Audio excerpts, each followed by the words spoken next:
CNN이 공개한 한 영상에 전 세계가 경악했습니다.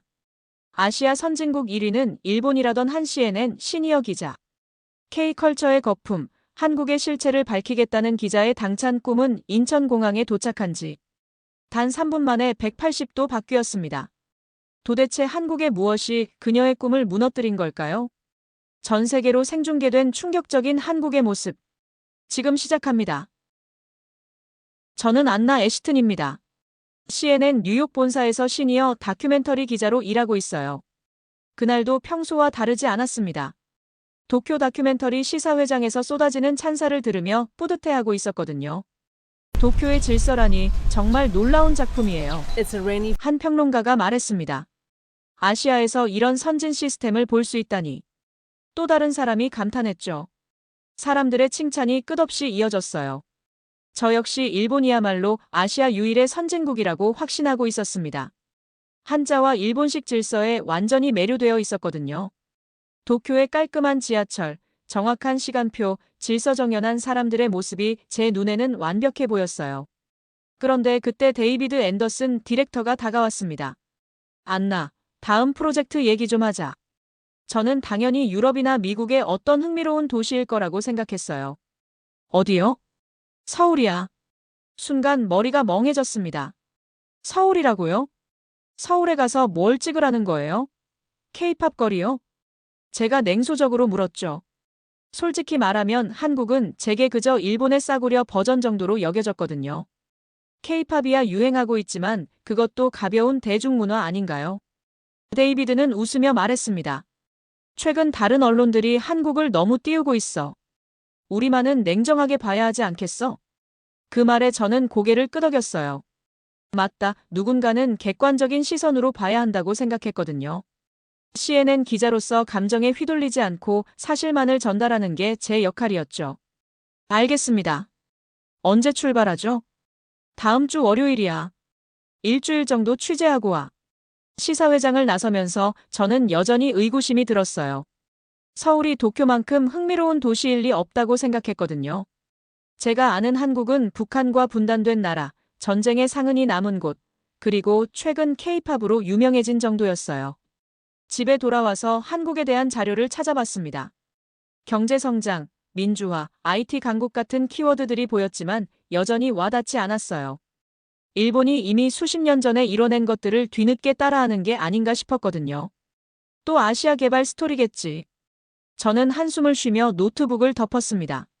하지만 전문 기자로서 최선을 다해 취재해야겠다고 다짐했어요. 편견을 갖지 말고 객관적으로 보자고 말이죠. 인천공항에 도착했을 때 첫 느낌은 의외였습니다. 생각보다 깔끔하고 현대적이더라고요. 하지만 저는 여전히 비판적인 시선을 유지했어요. 공항 곳곳에 보이는 표지판들을 보며 중얼거렸죠. 복잡한 한자들이 가득할 줄 알았는데. 그런데 이상했습니다. 제가 예상했던 복잡한 한자 대신 깔끔하고 둥근 글자들이 보였어요. 뭔가 기하학적이면서도 부드러웠죠. 이건 뭐야, 아이들 낙서체 같아. 저는 비웃으며 말했습니다. 하지만 자꾸 시선이 그 글자들에 머물렀어요. 뭔가 조형적으로 아름다웠거든요. 일관성도 있고 직관적으로 이해가 될 것 같은 느낌이었어요. 출입국 심사를 마치고 나오는데 마중 나온 남자가 있었습니다. 안나 애시튼 씨죠? 저는 이준입니다. 말끔한 정장 차림의 차분한 말투였어요. 애플워치를 차고 있는 게 눈에 띄었죠. 안녕하세요. 이번 취재 도와주신다고 들었어요. 네, 최선을 다해 도와드리겠습니다. 이준 씨는 정중했지만 뭔가 자신감이 있어 보였어요. 무례한 발언에도 전혀 개의치 않을 것 같은 여유로움이 느껴졌죠. 택시를 타고 서울 시내로 향하면서 저는 창밖을 바라봤습니다. 건물들이 일본과 비슷해 보이면서도 뭔가 다른 느낌이었어요. 더 역동적이고 변화무쌍했죠.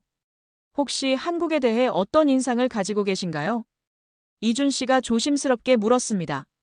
글쎄요, K-팝 말고는 특별할 게 있을까 싶은데요. 제가 직설적으로 대답했죠. K-팝도 좋지만 한국에는 더 깊은 이야기가 많아요. 예를 들면요. 언어만 해도 그래요. 한국어는 정말 독특한 특징이 있거든요. 저는 관심이 없다는 듯 고개를 돌렸어요. 언어 따위에 관심 없었거든요. 중요한 건 경제, 정치, 사회 시스템이지 않나요? 호텔 근처를 지나면서 또 그 둥근 글자들이 보였어요. 간판마다, 표지판마다 똑같은 형태의 글자들이 반복되고 있었죠. 저 글자들이 전부 같은 체계인가요? 네, 한글이에요. 한국의 고유 문자죠. 일본처럼 여러 종류의 글자를 섞어 쓰지 않나요? 아니요, 한글 하나면 충분해요. 그 말이 묘하게 인상적이었어요. 하나의 문자 체계로 모든 걸 표현한다니. 일본은 히라가나, 가타가나, 한자를 복잡하게 섞어 쓰는데 말이죠. 하지만 여전히 회의적이었어요. 단순하다고 해서 반드시 좋은 건 아니잖아요. 복잡함 속에 깊이가 있을 수도 있고요. 호텔에 짐을 풀고 본격적인 취재를 시작했습니다. 이준 씨가 제게 말했어요. 먼저 한글에 대해 간단히 설명드릴까요? 한글이요? 그게 뭔가요? 한국의 문자예요. 아까 공항에서 보신 그 글자들이요. 이준 씨는 노트북을 꺼내더니 한글 자모를 보여줬습니다. 한글은 단순한 언어가 아니라 기술적 기반이에요. 저는 의아해했죠. 기술적 기반이라니요? 보세요. 기억은 기억, 아는 아입니다. 이준 씨가 천천히 설명했어요. 그러면 이건 어떻게 읽을까요? 그는 가를 가리켰어요. 저는 방금 배운 대로 읽어봤습니다. 가? 맞습니다. 그럼 이건 어떨까요? 이번엔 한글이라는 단어를 보여줬어요. 저는 놀라면서도 조심스럽게 읽어봤습니다. 한글. 정확해요.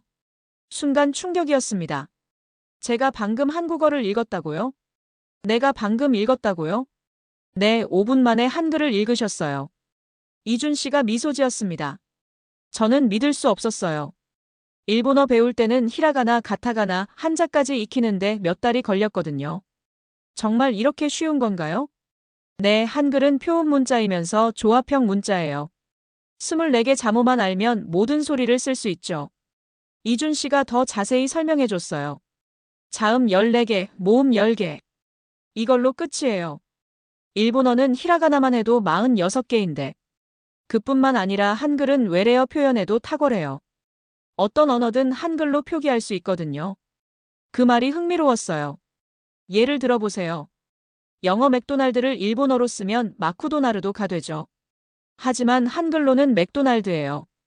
훨씬 원음에 가깝지 않나요? 정말 그랬어요. 일본어 표기는 뭔가 어색했는데 한글 표기는 자연스러웠죠. 신기하네요. 더 놀라운 건 한글의 과학적 구조예요. 자음은 발음기관의 모양을 본떠 만들었거든요. 이준 씨가 보여준 자료를 보니 정말 그랬어요. 기역은 혀의 뒷부분이 연구개에 닿는 모양, 니은은 혀끝이 잇몸에 닿는 모양이었죠. 세종대왕이 1443년에 만든 건데 현대 언어학으로 봐도 완벽한 체계예요. 그 순간 뭔가 다른 세계가 열리는 느낌이었습니다. 단순히 문자가 아니라 하나의 기술, 하나의 시스템으로 보이기 시작했어요. 그럼 한국 사람들은 다들 이걸 쉽게 배우나요? 어린아이도 금세 익혀요. 글자와 소리가 거의 일치하거든요. 정말 놀라웠어요. 이런 효율적인 문자 체계가 존재한다니. 이준 씨와 함께 지하철을 타러 갔습니다. 지하철역에 들어서자마자 놀랐어요. 모든 안내판이 한글로 되어 있었거든요. 그런데 이상하게 이해가 됐어요. 2호선 강남행이라는 표지를 보니 바로 알겠더라고요. 일본 지하철과 많이 다르네요. 제가 중얼거렸습니다. 어떤 점이요? 일본은 한자와 가나가 섞여 있어서 복잡하잖아요. 여기는 한글만으로도 충분하네요. 지하철을 타고 이동하면서 더 놀라운 것들을 발견했어요. 무인 카페에서 주문하는 외국인들을 봤거든요. 저 사람들은 한국어를 아나 봐요? 아니에요. 하지만 한글로 된 메뉴를 보고 주문하고 있죠. 정말 그랬어요. 외국인들이 아메리카노, 카푸치노 같은 단어를 한글로 읽고 있었어요. 일본에서는 불가능한 일이겠네요. 맞아요. 일본어는 외래어를 가타가나로 쓰는데 발음이 많이 달라지거든요. 이준 씨가 예를 들어줬어요.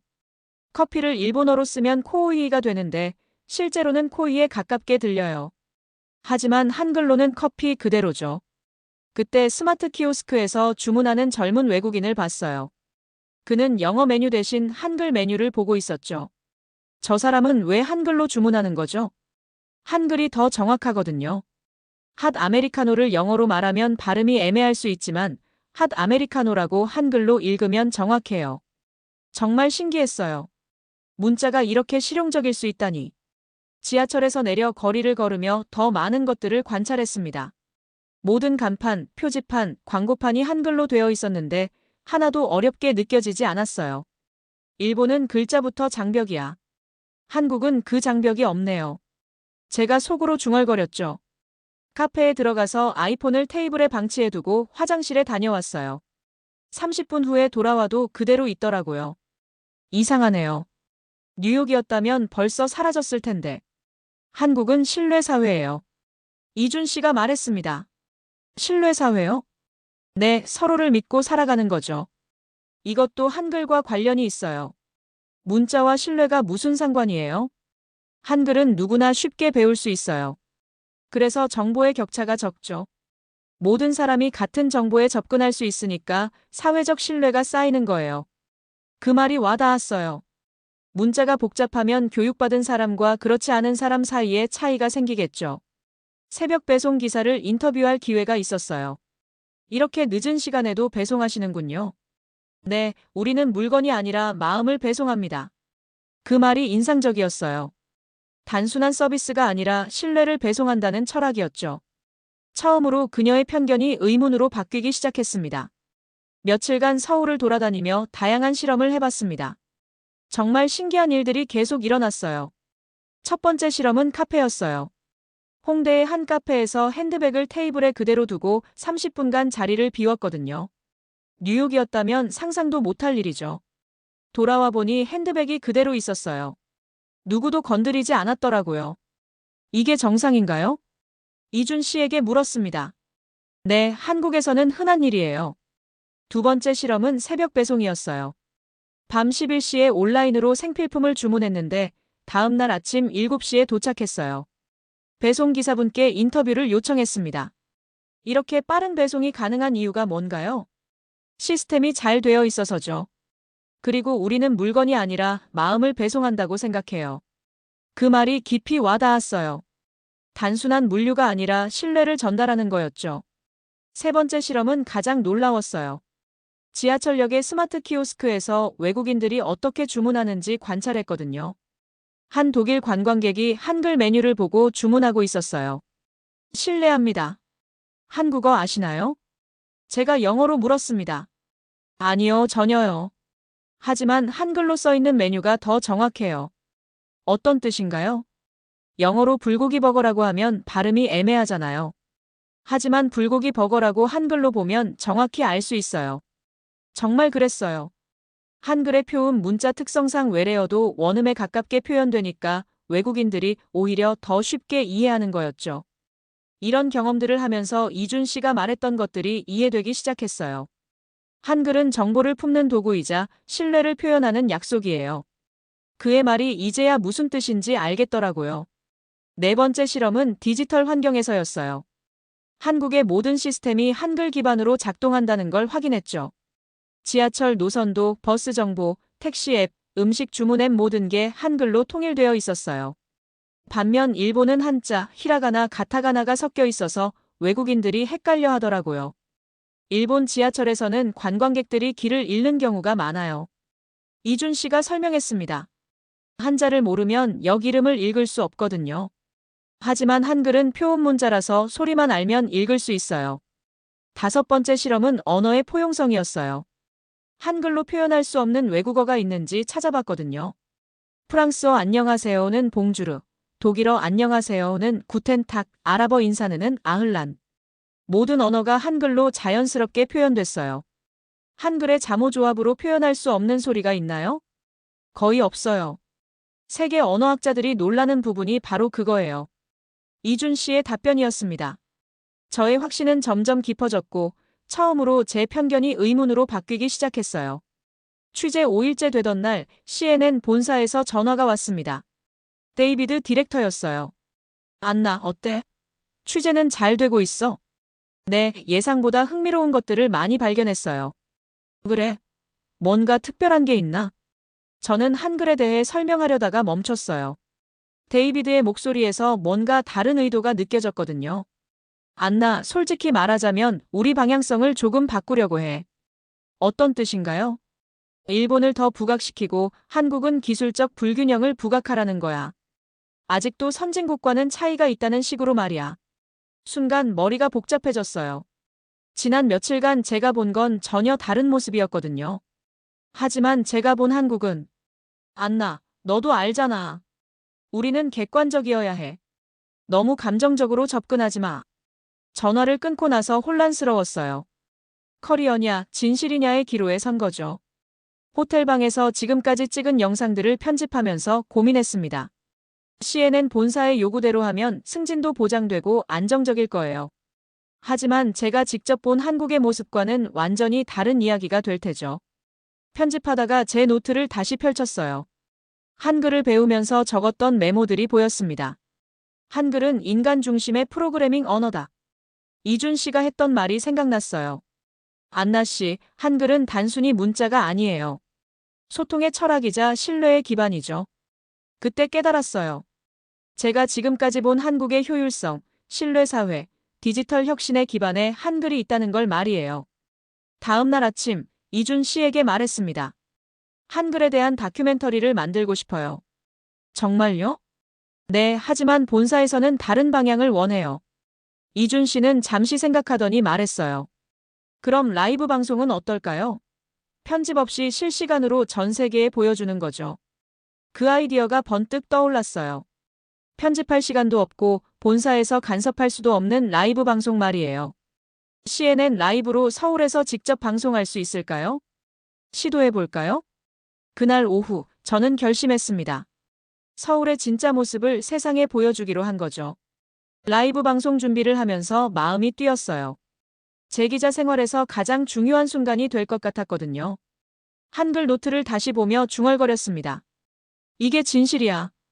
이걸 전 세계에 알려야 해. 그 순간 제가 왜 기자가 되었는지 다시 떠올랐어요. 진실을 전달하기 위해서였죠. 승진이나 안정보다 더 중요한 게 있었던 거예요. 라이브 방송 당일이 되었습니다. 서울시청 앞 광장에서 CNN 라이브 방송을 진행하기로 했어요. 전 세계에 실시간으로 송출되는 방송이었죠. 안녕하세요. CNN의 안나 애시튼입니다. 지금 서울에서 특별한 이야기를 전해드리겠습니다. 방송이 시작되자 긴장이 되면서도 설렜어요. 여러분, 저는 지난 일주일간 서울에서 놀라운 발견을 했습니다. 바로 한글이라는 문자 체계에 관한 이야기예요. 화면에 한글 자모를 보여주며 설명했습니다. 이 24개 글자로 세상의 모든 소리를 표현할 수 있습니다. 저는 5분 만에 한글을 읽을 수 있게 되었어요. 실제로 한글을 읽어보였죠. 시청자들이 놀라는 반응이 실시간 댓글로 올라왔어요. 일본어를 배우는 데는 몇 달이 걸렸지만 한글은 정말 5분이면 충분했습니다. 이준 씨도 방송에 함께 나와 설명해줬어요. 한글은 1443년 세종대왕이 백성을 위해 만든 문자입니다. 현대 언어학으로 봐도 완벽한 과학적 체계죠. 방송 중간에 거리의 외국인들을 인터뷰했어요. 한글로 메뉴를 읽는 게 더 정확해요. 독일 관광객이 말했습니다. 영어보다 발음이 명확하거든요. 프랑스 관광객도 동의했죠. 실시간 시청자 수가 계속 올라갔어요. 전 세계 사람들이 한글에 관심을 갖기 시작한 거였죠. 한글의 가장 놀라운 점은 외래어 표현력입니다. 저는 계속 설명했어요. 맥도날드를 일본어로 쓰면 마쿠도나르도가 되지만 한글로는 맥도날드로 원음에 가깝게 표현돼요. 방송 후반부에서는 한국 사회의 신뢰 시스템을 보여줬어요. 카페에서 30분간 휴대폰을 두고 가도 그대로 있어요. 이런 신뢰 사회가 가능한 이유 중 하나가 한글입니다. 모든 사람이 쉽게 배울 수 있는 문자이기 때문에 정보 격차가 적어요. 그래서 사회적 신뢰가 높은 거죠. 이준 씨가 덧붙였습니다. 방송이 끝나갈 무렵 저는 진심을 담아 말했어요. 여러분, 저는 이번 취재를 통해 문자가 단순히 소통 도구가 아니라는 걸 깨달았습니다. 문자는 사회를 만들고 신뢰를 쌓고 미래를 여는 기술이에요. 한글은 그 모든 가능성을 보여주는 완벽한 사례입니다. 라이브 방송이 끝나자 실시간 반응이 폭발적이었어요. 트위터, 페이스북, 유튜브 댓글창이 한글에 대한 찬사로 가득 찼죠. 한글을 배워보고 싶다, 이런 과학적인 문자가 있다니 왜 이제야 알게 된 거지? 이준 씨가 말했어요. 안나 씨, 정말 용기 있는 선택이었어요. 아니에요. 기자로서 당연한 일을 한 거예요. 하지만 마음 한편으로는 걱정도 됐어요. CNN 본사에서 어떤 반응을 보일지 모르겠더라고요. 그날 밤 데이비드 디렉터에게서 전화가 왔습니다. 안나, 너 뭔 짓을 한 거야? 사실을 보도한 거예요. 본사는 지금 난리가 났어. 하지만 잠시 침묵이 흘렀어요. 시청률이 역대 최고야. 전 세계에서 반응이 폭발적이고. 정말요? 네트워크에서 정식 다큐멘터리 제작을 승인했어. 축하해, 안나. 라이브 방송 이후 며칠간 정말 놀라운 일들이 벌어졌습니다. 제가 예상했던 것보다 훨씬 큰 반향이었어요. 먼저 시청률이 CNN 사상 최고 기록을 경신했습니다.